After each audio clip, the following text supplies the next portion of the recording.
Se nós fôssemos resumir esse livro, e tudo que ele nos ensina, a palavra escolhida seria restauração.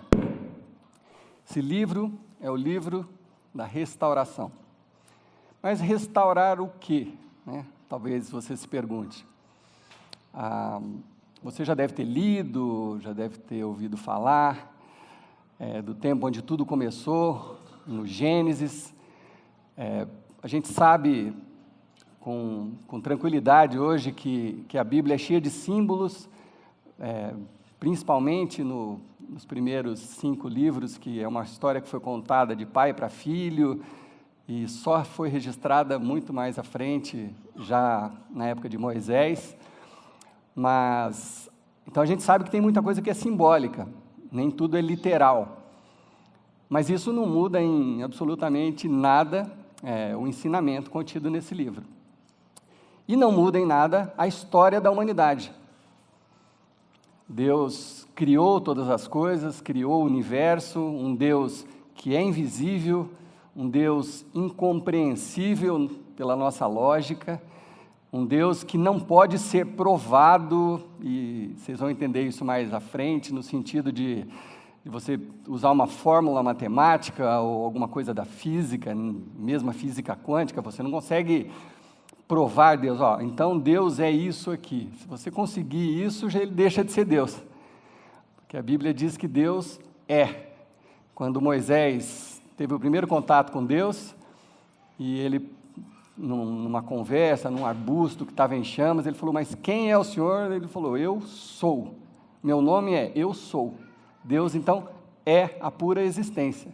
Então, ele não pode ser fixado num objeto, numa coisa, porque aí ele deixa de ser e passa a ser uma coisa, Então, Deus criou as coisas. Hoje em dia, a ciência está bem dividida, inclusive, amigos meus, eu tenho um amigo cientista nos Estados Unidos, que ele diz que a porcentagem hoje dos que creem ou em Deus, ou em algo sobrenatural, é de praticamente 60% dos cientistas, dos mais importantes, e uns 40% não tem resposta para algumas perguntas. Não é que eles não creem, mas à medida que eles vão investigando as coisas, o máximo que eles conseguem chegar é que houve uma explosão inicial, mas dali para trás não há resposta para nenhum cientista, o melhor de todos eles, não tem resposta para isso. O que causou essa colisão? O que causou o Big Bang? A Bíblia diz claramente, na linguagem bíblica, que um dia Deus olhou para as coisas e disse, haja luz. E isso deve ter feito um barulho enorme, deve ter feito um Big Bang, um barulho gigantesco, quando Deus organizou o universo. Mas a ciência ainda está dividida entre os que creem em algo superior e aqueles 40% que não sabem explicar. Enfim, mas da forma como foi registrado no livro de Gênesis, Deus era muito próximo da humanidade quando ele criou. E provavelmente simbolicamente, o Gênesis capítulo 3 diz que Deus caminhava pelo jardim, na brisa do final do dia, ou do início do dia. Quer dizer, Adão e Eva, provavelmente eles tinham uma forte sensação da presença de Deus. Eu não posso dizer aqui, ninguém pode dizer se era uma forma corpórea, mas Deus estava presente com Adão e Eva. Tanto que um dia, quem não acredita no sobrenatural já pode ficar preocupado. Enfim, tanto que um dia, essa presença de Deus estava ali e Adão resolveu se esconder. E aí Deus falou com Adão, Deus falou, ei, cadê você, Adão? Onde você está? Ele falou, estou aqui escondido. Ué, mas escondido por quê? Ué, porque eu estou nu. Como que você sabe que está nu? Quem te falou que você está nu? Será que porventura vocês me desobedeceram? Será que porventura vocês fizeram a única coisa que eu falei para não fazer? para comer daquele fruto, que talvez seja também simbólico, ou pode ser literal? Será que vocês fizeram isso? Aí Adão falou assim, não, Deus, não é bem assim, na verdade não fui eu, foi a minha mulher, foi ela que provou lá do negócio, e aí ela que me deu. Aí Deus falou, Eva, então o negócio foi você? Falou, não, eu não, foi a serpente que... E aí começou pela primeira vez o processo de delação não premiada na história da humanidade, porque essa não foi premiada. Na verdade, eles sofreram as consequências daquela desobediência, porque Deus tinha feito um combinado, e Deus é um Deus da verdade, da palavra. Aí eles tiveram que deixar o paraíso, começaram a ter que suar para gerar trabalho, para ter trabalho e alimentação, e, enfim, houve uma separação ali. E o tempo foi passando, a desobediência só foi aumentando e crescendo, até um ponto de Deus olhar para aquilo e falar assim, nossa, não sei se eu acertei fazendo esse povo aí, é muito difícil, né? E, enfim, teve o dilúvio, Noé, etc. Mas aí chegou um momento que Deus falou assim, puxa, eu estou com saudade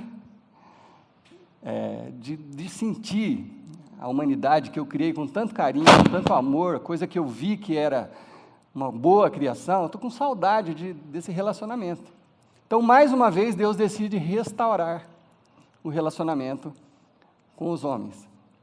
E foi através de Abraão que Deus fez uma promessa, falou assim, olha, escolhi você, não porque você seja perfeito, mas porque você é um homem sério, escolhi você e através de você eu vou abençoar uma nova geração de pessoas que vai chamar o meu povo, vai ser o meu povo. E você vai gerar muitos filhos, e Abraão falou, mas Deus, eu tenho quase 100 anos, minha mulher já está com 90 e pouco, como é que eu vou gerar filhos, né? E ela é estéril, nunca tinha tido um filho. Mas como Deus havia prometido, Sara, esposa de Abraão, engravidou e deu à luz a Isaac. E Isaac teve 2 filhos, Esaú e Jacó, e aí já começou a confusão de novo, os dois já brigaram. E, se eu sou Deus, isso aqui já tinha acabado faz tempo. Porque a gente é teimoso demais da conta. Eu sei que os 2 irmãos já se separaram, cada um foi para um lado. E Abraão, através dos 2, teve 17 netos, né? 12 de Jacó e 5 de Esaú. Mas aí ficaram separados, cada um numa região bem longe, porque o Esaú, se visse o Jacó, ele queria matar o Jacó. Enfim, aí o Jacó teve lá os 12 filhos, depois teve, um dos filhos era José, vocês sabem a história. Aí José virou governador do Egito, quer dizer, não, antes disso, né, já teve mais um racha dentro da família. Os irmãos de José queriam matar José. Aí, para não matar, venderam ele como escravo para o Egito. Ele foi para o Egito, tal, virou governador do Egito, trouxe a família toda para o Egito e tal. E anos se passaram e a desobediência continuou. O povo virou escravo no Egito por 400 anos. Escravos no Egito. Aí Deus falou assim, tá bom, vamos restabelecer de novo o relacionamento, vamos restaurar esse povo. Eu tenho para vocês algo muito melhor do que vocês estão vivendo. Vocês estão vivendo de escravidão. Eu tenho uma terra prometida, onde há fartura de comida, fartura de leite, fartura de mel, um lugar perfeito para vocês viverem. Vocês são meu povo, eu mais uma vez me compadeci de vocês. Então vocês, através de Moisés, vocês vão ser libertos da escravidão e vão para essa terra prometida. Alguém sabe que mais ou menos a distância entre o Egito e Canaã, a terra prometida? Alguém sabe mais ou menos a distância? Era mais ou menos uns 500... Acho que eu vou ficar sentado. Era mais ou menos uns 500 quilômetros. Um pouco menos do que daqui a São Paulo, capital. Era a distância do Egito até... Alô? Ótimo. Obrigado, Júlio. A distância que eles deveriam percorrer era cerca de 500 quilômetros. Cerca disso. Uma caravana indo direto para uma distância dessa, em 2 meses, uma caravana chegaria na Terra Prometida. No caso deles, aquele povo tinha crescido tanto, para vocês fazerem uma conta assim, do número de pessoas que saiu do Egito, a Bíblia fala em 600 mil homens. Então vamos supor que 600 mil homens, 600 mil mulheres, e se os casados tivessem pelo menos um filho, naquela época o pessoal gostava de ter muito filho, mas se tivesse um filho, já seriam mais 600 mil filhos. Então só aí já dava 1.800.000 pessoas que saíram do Egito. Então, como tinha criança e tal, talvez essa viagem demorasse cerca de 6 meses para sair do Egito e chegar na Terra Prometida. Mas o que acontece? No meio saíram, ficaram todos felizes, Deus abriu o mar, aí acabou com os soldados que estavam vindo atrás deles, e mandou alimento para eles do céu, água saía às vezes da pedra para que eles tomassem água, Deus cuidou deles. Mas bastava 3 dias que a comida dava uma atrasadinha, ou diminuía a comida, já começavam a reclamar, e não só a reclamar, começavam a adorar outros deuses, falavam assim, não, esse Deus esqueceu da gente, esse Deus aí, ele nem se lembra mais da gente, devia ter deixado a gente no Egito, olha só, falaram isso, tá? Depois você lê lá, devia ter deixado a gente como escravo no Egito, para a gente vir aqui, ficar aí com fome. E aí, por causa dessa desobediência, dessa teimosia, essa jornada que podia ser feita em 6 meses, demorou 40 anos. Foi o tempo de deserto daquele povo. Foi o tempo que foi preciso para aquele povo se conscientizar de quem era Deus e o que Deus tinha para eles. A Terra Prometida estava lá esperando. Estava lá, estava do mesmo jeito que Deus falou. Uma terra farta, onde eles seriam felizes, mas por causa da desobediência eles ficaram andando em círculos por 40 anos até adentrar a Terra Prometida. Pergunta: será que a nossa caminhada até um lugar de paz interior, ou de vida plena, a vida que Jesus nos prometeu, uma vida feliz, será que a nossa caminhada não está sendo interrompida pela nossa inconstância, assim como esse povo era inconstante? É uma pergunta que eu estou lançando, assim, talvez não atinja ninguém aqui, mas quem sabe alguém que vai assistir esse vídeo depois. Será que a nossa caminhada até um lugar de descanso, porque Jesus disse que nesse mundo a gente teria aflições, Jesus diz que o inimigo é um ladrão que tenta nos roubar, matar, destruir nossos sonhos. A gente tem um inimigo em comum que quer isso de nós, mas Jesus veio a esse mundo trazer vida e vida plena. É isso que ele fala. Ou em outras versões diz vida abundante. Quer dizer, é uma terra prometida, é um Canaã, mesmo que seja espiritual, emocional, talvez não seja literal, um lugar, um país, uma região, mas uma Canaã dentro de você, uma terra prometida, onde você se sinta bem consigo mesmo, em paz com os outros, lute no seu dia a dia, mas bem. Será, estou lançando essa pergunta, será que não é a nossa inconstância que está adiando a nossa chegada a esse lugar de descanso? Mas a história bíblica não acabou aí. Chegaram na terra de descanso, viveram naquele lugar, mas era muita intriga, muita confusão. Moisés tinha dado uma série de leis para que eles seguissem, mas havia muita ainda violência, muita coisa. Então aí Deus falou, não, a gente precisa de um rei para reinar sobre eles, para dar a diretriz de novo, dar o rumo de novo para esse povo. E levantou o primeiro rei Saul, que era um homem fiel no início. Aí depois, no meio do reinado dele, também já se corrompeu, já foi atrás de outros deuses. Aí Deus teve que levantar Davi. E hoje de manhã teve a história aqui no Que Demais, Davi e Golias, que vocês já ouviram falar, a maioria talvez. Enfim, Deus levantou Davi como rei, um homem segundo o coração de Deus, um homem imperfeito como qualquer um de nós, mas um homem reto diante de Deus, que quando ele errava, ele se ajoelhava e se arrependia e fazia de tudo para mudar. Então era um homem assim que Deus amava, a Bíblia diz que Deus amava muito a Davi. Então Davi foi muito abençoado, seu reino foi abençoado, conquistou muita coisa, e ele passou isso para o seu filho Salomão.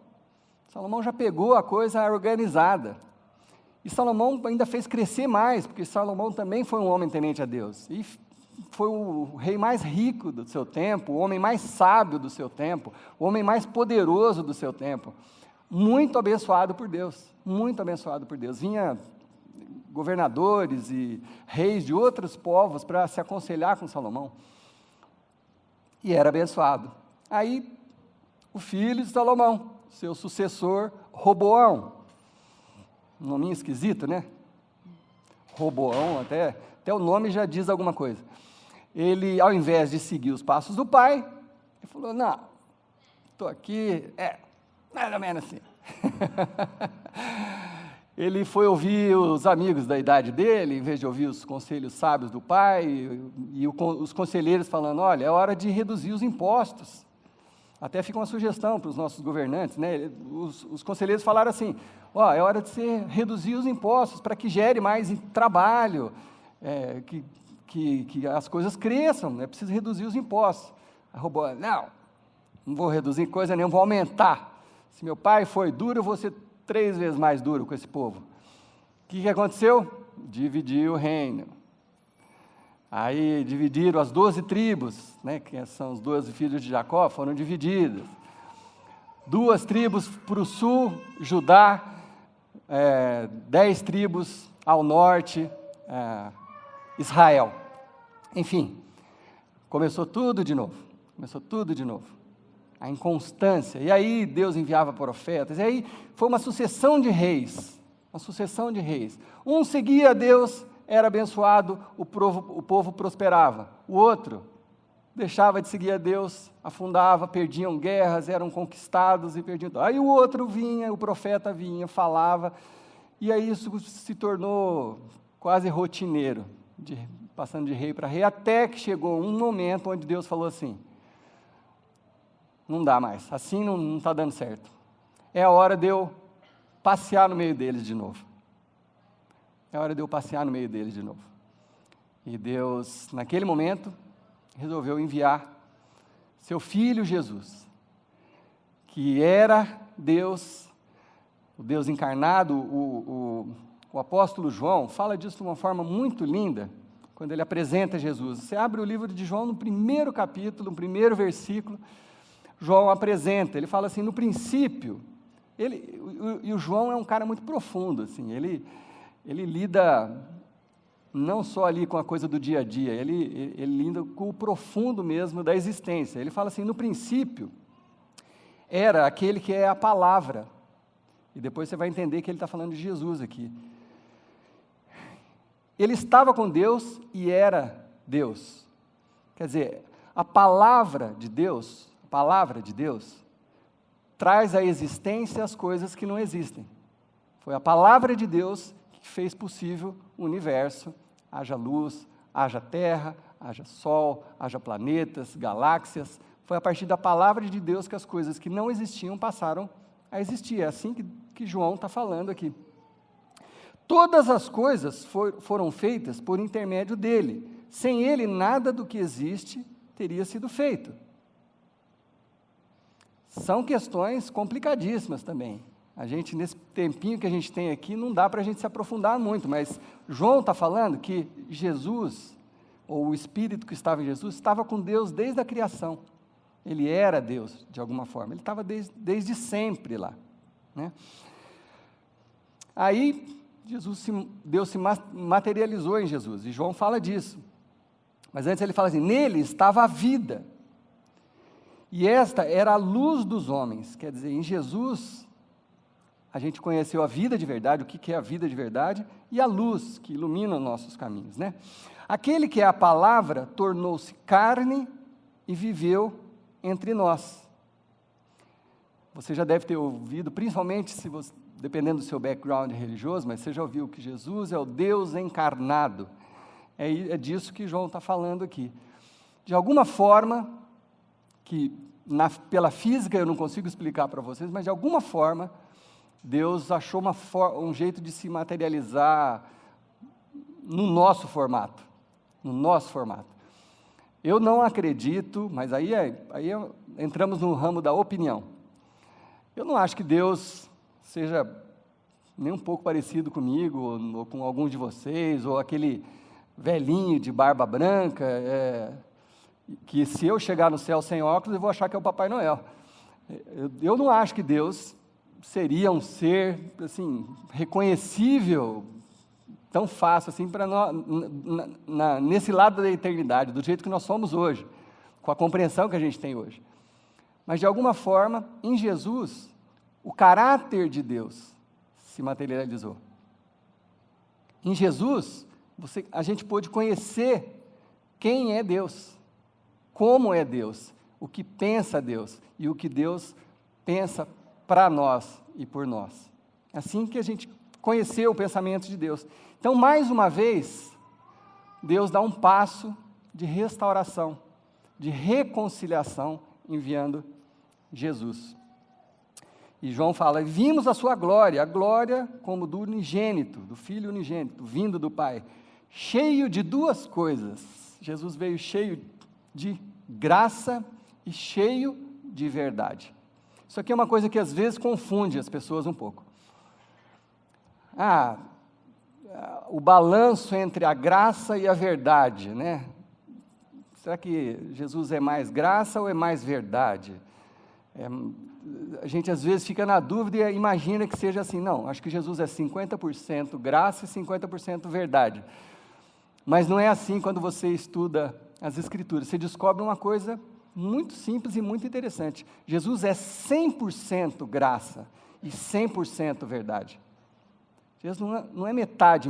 Jesus é 100% graça. Então você, eu e qualquer outro pecador, por pior que seja, qualquer um de nós é recebido por Jesus de braços abertos. Seja lá quem formos, o que tivermos feito no passado, seja lá o background que você teve, os pecados que você cometeu, Jesus te recebe com 100% de graça. Então, quando você ouvir alguém rejeitando alguém por qualquer razão, pela cor, pela sexualidade, pelo poder aquisitivo, qualquer tipo de rejeição não combina com Jesus. Qualquer tipo de rejeição não é esse Jesus que João aqui está anunciando e que toda a Bíblia anuncia. Jesus não rejeita ninguém, ele é 100% graça. Eu fui aceito com todos os meus pecados. Muitos de vocês já foram aceitos, ou todos aqui, com todos os seus pecados. Então Jesus é 100% graça. Isso aí não pode ficar dúvida nenhuma em relação a nós.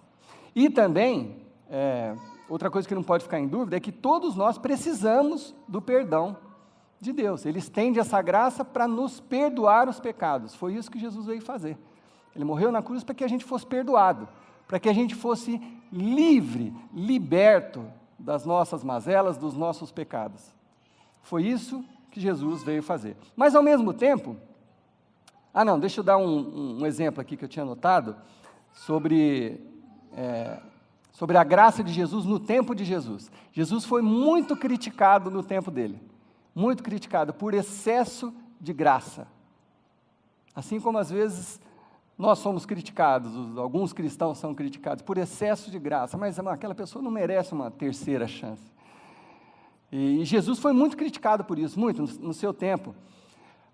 Jesus conversava com as mulheres na rua, na frente de todo mundo. Isso na época, vocês não fazem ideia de como isso era ofensivo, porque homem não conversava com mulher. Mulher era um ser diferenciado, muito menor do que o homem. A mulher não podia ir no templo, a mulher tinha que ficar cuidando dos filhos. Você sabe, até hoje, vocês veem em alguns países o jeito que a mulher é sujeitada a quase uma escravidão, roupas, só pode aparecer o olho, etc. Imagina no tempo de Jesus, 2000 anos atrás. A mulher não tinha voz, e Jesus parava para conversar com as mulheres. Aí, lógico, os religiosos acabavam com Jesus por causa disso. Olha só, ó, nossa, tem mulher seguindo Jesus, no grupo ali tem mulher junto, imagina. Então Jesus era muito criticado por esse excesso de graça. Jesus era criticado por curar uma pessoa no dia do sábado, que era sagrado para os judeus. No sábado, Jesus viu uma pessoa precisando de uma cura, e ele falou, gente, o sábado foi feito para a gente, mas Deus está um passo além disso. O cara está precisando, hoje é sábado, eu vou curar assim. Nossa, aí, muito criticado, porque ele se compadecia, excesso de graça. Jesus foi muito criticado por perdoar uma mulher flagrada no adultério. Ela foi flagrada, ninguém tinha dúvida, e o castigo dela seria apedrejamento. Jesus a perdoou, na mesma hora falou assim, filha, depois que ele falou, quem nunca pecou, que atire a primeira pedra, e ninguém teve coragem, porque todo mundo sabia que tinha pecado, ele falou, filha, vai daqui, não faz mais isso, não peque mais. A gente não sabe o que aconteceu com aquela mulher, se ela voltou a pecar ou não, mas assim é a graça de Jesus. Então ele foi muito criticado por andar com cobradores de impostos, por ir jantar na casa de cobrador de impostos. Imagina como é que Jesus andava com aquele pessoal todo que bebia, que fazia isso, que fazia aquilo. Então Jesus foi criticado por excesso de graça, mas ele é 100% graça. Mas ele também é 100% verdade. Jesus mesmo disse, eu sou o caminho, a verdade e a vida. Então, se você e eu pretendemos chegar numa terra prometida, se eu e você estamos lutando para chegar num lugar de descanso, interior, exterior, seja como for, nós precisamos acreditar que Jesus é 100% verdade. E o que significa isso para nós? Seguir o que Jesus diz. Seguir o que ele veio ensinar, seguir as instruções de Jesus. Não tem outra forma, não tem outra forma. Se você seguir o que Jesus veio anunciar, que é o caráter de Deus, que é o que Deus pensa para nós quando Ele nos criou, o que seria uma vida plena, se você faz o que Jesus ensina, você vai encurtar o caminho até esse lugar de descanso, que eu estou falando que não precisa ser geográfico. Pode ser dentro de você mesmo, mas essa é a verdade. E, tem duas maneiras de você provar, e isso eu falei no começo, e agora eu vou esclarecer melhor. Tem duas maneiras da gente conseguir provar a existência de Deus. Uma maneira é a vida de Jesus.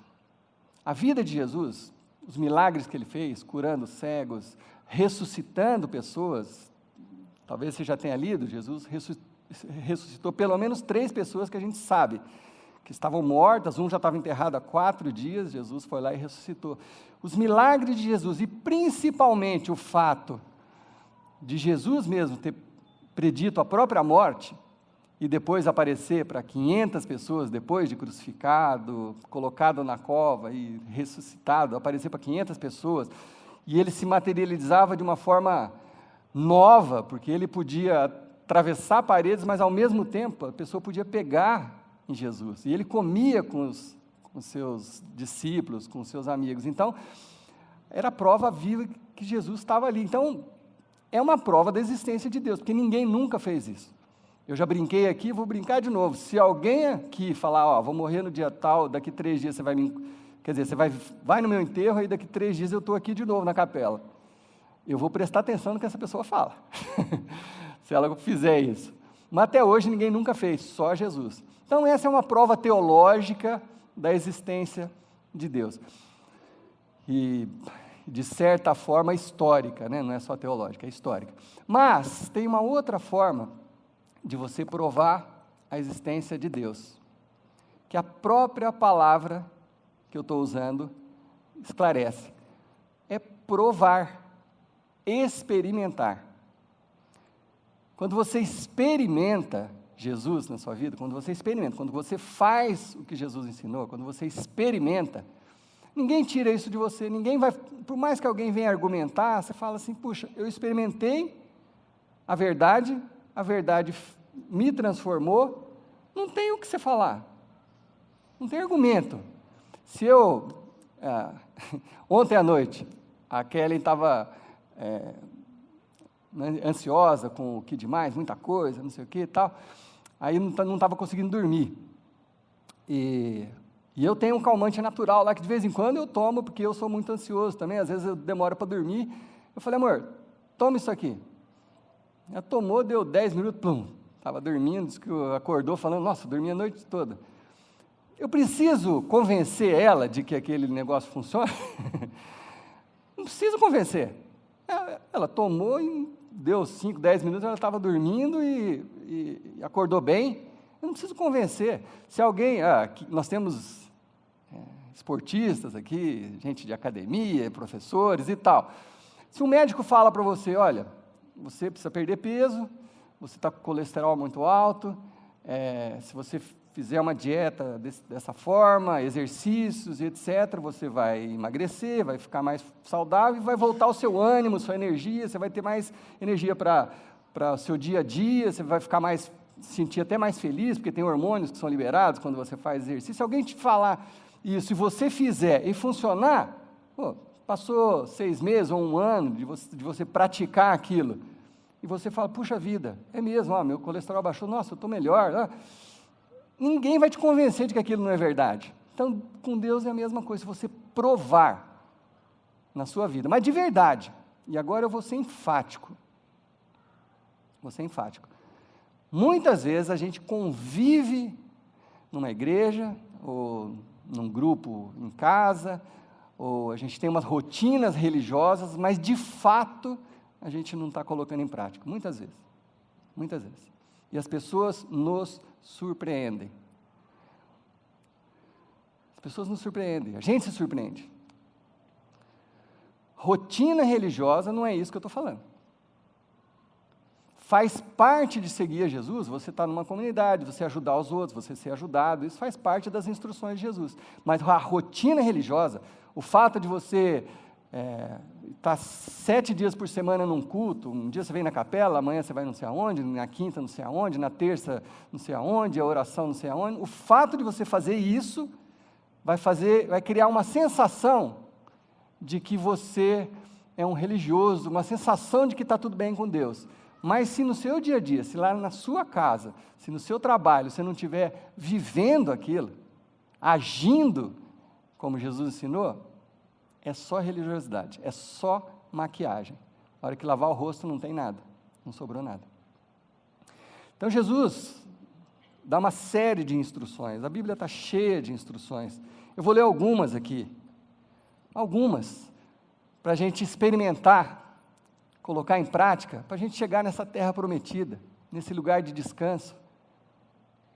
Tem várias, em Mateus, no capítulo 5, 6 e 7, tem o que a gente conhece na igreja como Sermão do Monte, ou Sermão da Montanha.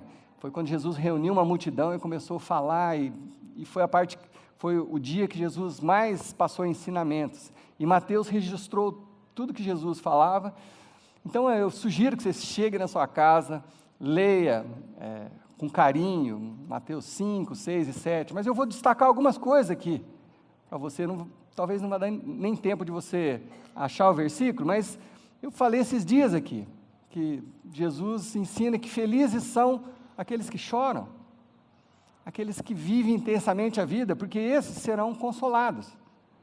Será que a gente está vivendo mesmo com uma autenticidade, chorar quando tem que chorar, rir quando tem que rir, ou será que a gente está sendo meio fake nas nossas atitudes? Jesus fala, você quer aprender o caminho para a terra prometida? Chore com os que choram, ri com os que riem, vocês serão consolados. Os puros de coração são felizes porque eles experimentam o melhor de Deus. Os puros de coração, aqueles que têm o coração de criança, aqueles que reconquistam uma ingenuidade de criança, porque não é natural, ninguém volta ao ventre da mãe, ninguém volta a ser criança, mas Deus quer ver um coração de criança em nós, por isso que Ele falou, deixai vir as minhas crianças, os pequenininhos, porque deles é o reino do céu, é aquele coração que eu quero, aquela pureza, você conhece a maldade, você sabe identificar um malfeitor, mas você manter aquele coração puro. É isso que Jesus ensina. Umas coisas malucas, Jesus fala: vocês serão felizes quando vocês forem perseguidos, caluniados. Você fala: não, isso é muito diferente do que eu aprendi. Não. Como que eu vou ser feliz? Estão falando mal de mim. Eu não fiz aquilo, ou eu fiz aquilo, estão falando mal de mim, estão me caluniando. Jesus falou: vocês são felizes. Você sabe por quê? Porque você não pode se prender a isso, não se deixa abater por isso. Se você estiver fazendo tudo com o coração puro, a sua recompensa será grande. Os puros de coração herdarão a terra. É isso que diz lá em Mateus 5. Não deixe que essas pessoas ou essas aflições exteriores roubem de você o sabor da vida. Não deixe que essas coisas, esses caluniadores, mentirosos, pessoa que quer te passar a perna. O mundo nosso é assim, gente. A gente vive se desviando de braços que querem nos puxar para um lado, puxar para o outro, para mentira, para o engano. A gente vive, tem todo dia que se desviar disso. Jesus fala isso: não deixa que essas pessoas roubem, fique firme na verdade, porque se você perder o sabor, ele fala lá em Mateus: vocês são o sal da terra, vocês que são os filhos de Deus, vocês que seguem a verdade, vocês são o sal da terra. Se o sal perder o sabor, não serve para mais nada. Então não deixa. Não peque contra seu irmão, não fique com raiva do seu irmão por mais do que uma noite. A Bíblia não diz que você nunca vai ter raiva. Você pode ter raiva, mas não deixe isso ir adiante, não deixe isso durar mais do que uma noite. Perdoe para o seu próprio bem,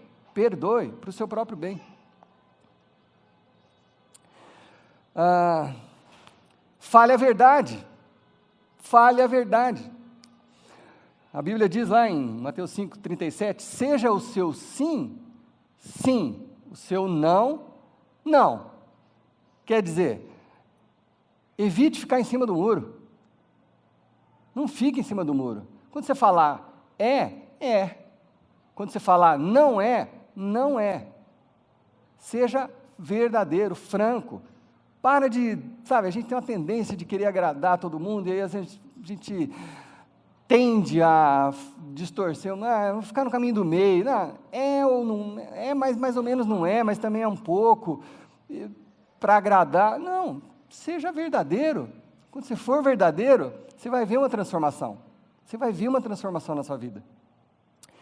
Se alguém quiser, isso aqui é muito ousado da parte de Jesus, mas é a verdade de Jesus, 100% verdade. Se alguém quiser processar você, lhe tomar uma túnica, deixe que ele leve a capa também. Se alguém forçar você a caminhar com ele 1 milha, vá 2. Deixa eu explicar isso. Sabe a pessoa que você vê que a pessoa está querendo tirar proveito de você? Sabe o que Jesus fala? Para você não ficar com raiva, para você não dormir mal, vai. Mas eu não te paguei, mas você pode me emprestar mais uma vez?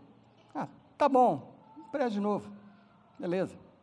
Claro, você não vai ficar fazendo isso indefinidamente, mas, assim, não fica guardando rancor, porque isso vai atrasar a sua chegada na Terra Prometida. Isso vai atrasar. Se o cara falar assim, não, porque você vai fazer isso, tá bom, eu faço. Acabou, você destrói a pessoa. A pessoa fica sem ação.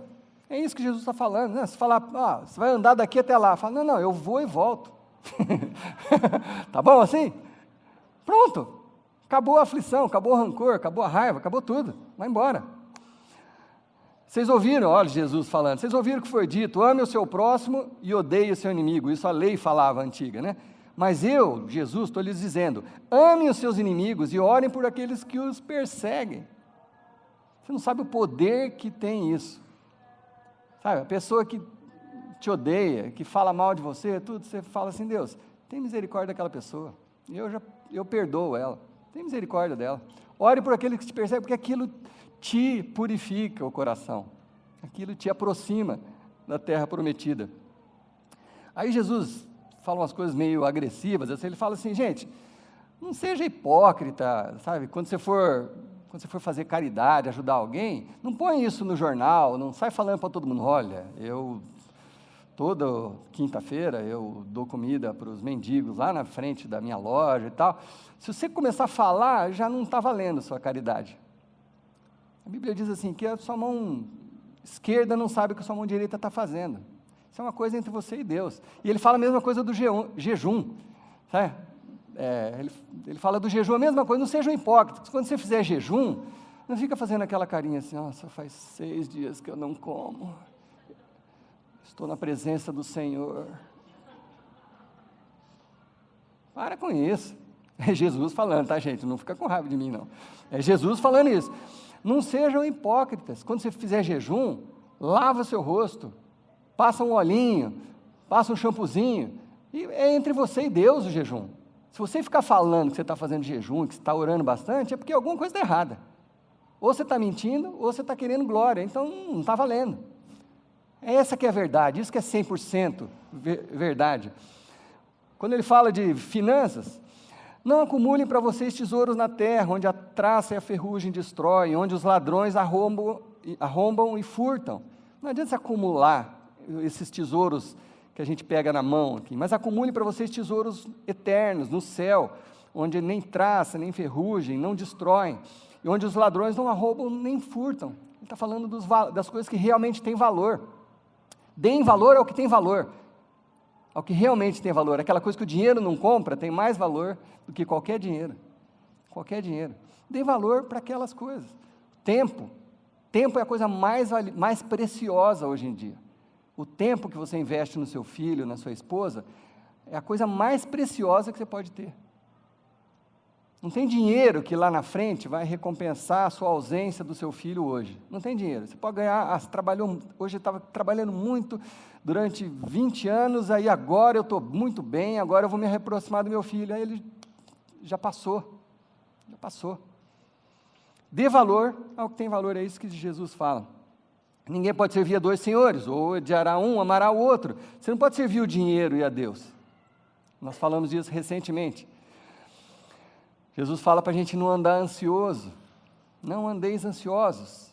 Não andeis ansiosos. Veja como eu cuido dos passarinhos, dos lírios do campo.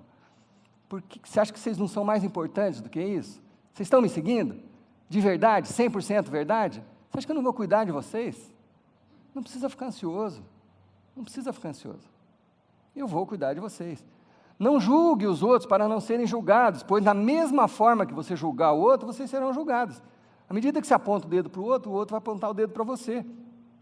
A medida que você usar para medir os outros, vai ser usada para medir você.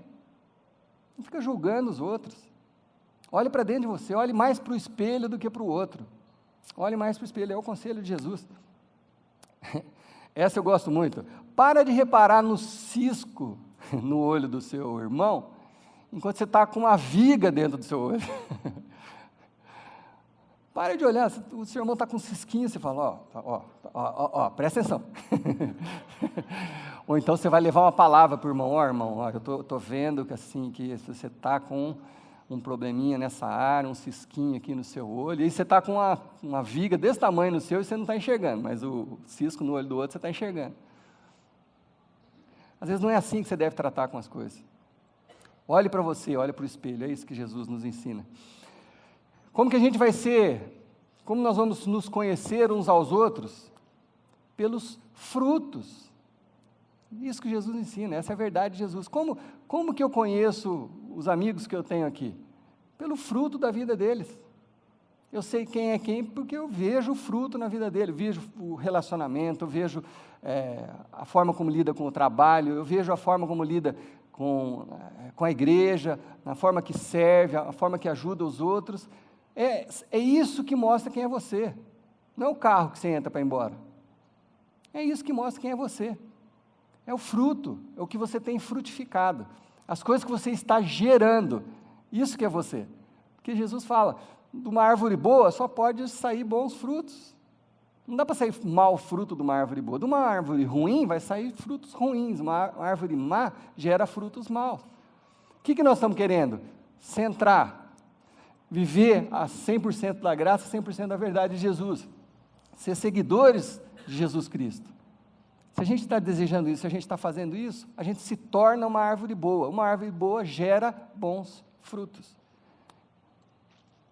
Jesus veio para nos libertar de tudo isso, essas mãos tentando nos pegar todo dia. Todos os dias, tá?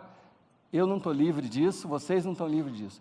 Todos os dias nós somos tentados, tentam agarrar nossas pernas, nossos braços, nosso coração, nossa mente, todos os dias. Tenta nos derrubar, tenta nos levar para o lado errado, nos fazer pecar, nos desanimar. Todo dia a gente luta com isso. Mas Jesus veio exatamente para nos libertar. Jesus veio exatamente, se você viver essas coisas, tem momentos, gente, que a gente permite que loucos entrem na nossa vida como sócios nossos. Deixa eu explicar isso.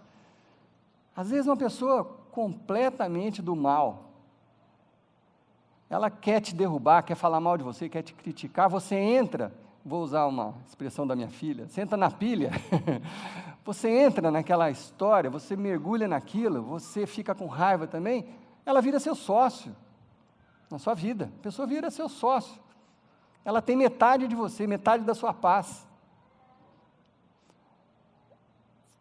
Esse mundo é louco, as pessoas têm loucos querendo tirar a nossa paz, tem gente que não pode ver ninguém feliz porque ela quer destruir.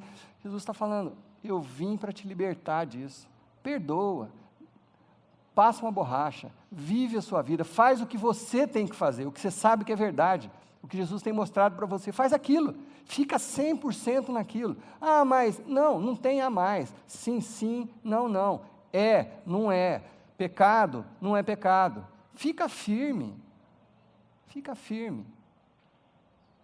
vai encurtar o caminho até a terra prometida, você vai abreviar o seu deserto. Deus tem um lugar de descanso para todos nós, um lugar de fartura, Deus tem para mim, para você, esse é o plano dele, desde o início, desde o princípio. Será que a nossa inconstância nos está atrapalhando de chegar nesse lugar de descanso? Eu quero encerrar lendo lá no Velho Testamento de novo, voltando lá em Isaías, o profeta Isaías, no capítulo 54, Isaías faz algumas promessas, mostra algumas promessas que Deus tem para o seu povo. A Bíblia é um livro completo. O Novo Testamento não veio anular o Velho Testamento. Ele veio complementar o Velho Testamento. Mas o mesmo Deus que fez essa promessa para aquele povo 700 anos antes de Jesus, através de Isaías, é o mesmo Deus que promete isso para você hoje. Eu quero encerrar lendo algumas das promessas contidas em Isaías 54. E se você concordar com alguma delas, a primeira, e que tiver liberdade, fala assim, amém, ou então, que assim seja, eu quero isso na minha vida, tá bom? Isaías 54, alguns versículos. Isaías fala o seguinte, alargue o lugar da sua tenda, estenda bem as cortinas da sua tenda, não impeça a Deus, estique as cordas, firme suas estacas, pois você se estenderá para a direita e para a esquerda, amém? O que isso significa? Pode pensar em fazer um puxadinho, puxadinho no seu emocional, no seu material, alarguem as suas fronteiras, porque Deus quer abençoar você. Promessa, não tenha medo, você não sofrerá vergonha, não tema o constrangimento, você não será humilhado, você esquecerá a vergonha da sua juventude e não se lembrará mais da sua humilhação. Amém? Muitos, nesses momentos de crise, se sentem humilhados, muitos, nesses momentos, voltam ao passado e se acham julgados por Deus e não perdoados por Deus por coisas do passado. Jesus veio te libertar, meu irmão, veio te libertar e te prometer isso, você não vai ser mais humilhado, se você ficar nessa verdade, 100% na verdade, empurra para lá todo dia esses braços que tentam te agarrar, em nome de Jesus. pois o seu Criador está com você, o Senhor dos Exércitos é o seu nome, o Santo de Israel é o seu Redentor, ele é chamado Deus de toda a terra, esse Deus está com você. Por um breve instante, Deus falando, eu te abandonei, você desobedeceu, fugiu, mas com profunda compaixão, eu te trarei de volta. Amém? Num impulso de indignação, eu escondi de você por um instante o meu rosto. Eu sei que você está vivendo momentos de deserto, de um momento difícil, que você quer chegar, mas parece que não anda. Por algum impulso de indignação, eu me escondi de você o meu rosto, mas com bondade eterna terei compaixão de você, diz o Senhor, o seu Redentor. Amém? Embora os montes sejam sacudidos e as colinas sejam removidas, ainda assim a minha fidelidade para com você não será abalada, nem a minha aliança de paz será removida, diz o Senhor, que tem compaixão de você. Deus está fazendo uma aliança de paz com aqueles que seguem a Jesus, de verdade, 100% de verdade. Todos os seus filhos serão ensinados pelo Senhor e grande será a paz das suas crianças. Amém? Puxa, eu quero isso para minha casa. Se alguém te atacar, não será por obra minha, Deus está dizendo. Todo aquele que atacar se renderá a você. Amém? Nenhuma arma que for forjada contra você prevalecerá, e você refutará toda língua que o acusar. Esta é a herança dos servos do Senhor, e esta é a defesa que faço do nome deles, declara o Senhor. Amém? Vamos orar. Deus, eu quero isso para a minha vida, Deus. Eu quero ser beneficiário do 100% da graça de Jesus, ser aceito como eu sou, mas também quero ser um seguidor 100% da verdade que Jesus veio ensinar. E é o meu desejo de todo o meu coração para cada um dos meus irmãos aqui na igreja, Pai. E para aqueles que não estão aqui, que precisam conhecer esse Jesus. Jesus que veio para nos restaurar, para nos livrar dos nossos medos, dos nossos temores, das nossas aflições, do nosso passado, dos nossos arrependimentos. É esse Jesus que Deus enviou. É esse perdão que todos nós temos acesso. E é esse Jesus, é essa verdade que pode transformar a nossa vida, que pode nos levar a um lugar de descanso. Então eu peço, Deus, tem misericórdia do teu povo. Tem misericórdia de mim, tem misericórdia do teu povo. Perdoa os nossos pecados e ensina-nos a viver de acordo com a tua vontade. Em nome de Jesus. Amém. Uma excelente semana a todos vocês. Espero vocês domingo e venha, traga mais alguém, que Deus os abençoe.